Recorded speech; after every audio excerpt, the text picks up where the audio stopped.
ఈరోజు మన మంచి మాటలు. జీవితంలో ఎదురు దెబ్బలు తగలడం మన మంచికే. కాలికి తగిలే దెబ్బ ఎలా నడవాలో నేర్పిస్తుంది.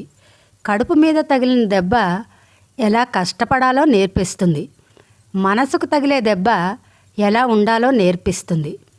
బతుకు మీద తగిలే దెబ్బ ఎవరిని నమ్మాలో నేర్పిస్తే, జీవితం మీద తగిలిన దెబ్బ ఎలా ఎదుర్కోవాలో నేర్పిస్తుంది.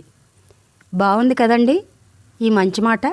మరో మంచి మాట, జీవితంలో డబ్బు ఎంతైనా సంపాదించవచ్చు, ఏదైనా కొనుక్కోవచ్చు. కానీ డబ్బుతో కొనలేనివంటూ కొన్ని ఉన్నాయి. వాటిని ఎప్పుడూ కోల్పోకండి. అవే కాలం, సంతోషం, స్నేహితులు, కలలు, నమ్మకం, ప్రేమ, ఆరోగ్యం. మరో మంచి మాటలతో కూడిన పాటని గుర్తు చేసుకుందామా?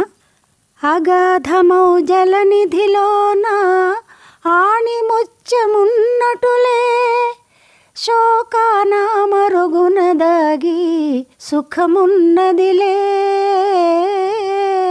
ఏది తనంత తానై నీదరికి రాదు, శోధించి సాధించాలి, అది ఏ ధీరగుణం. ఎంత బాగా చెప్పారండి కవిగారు.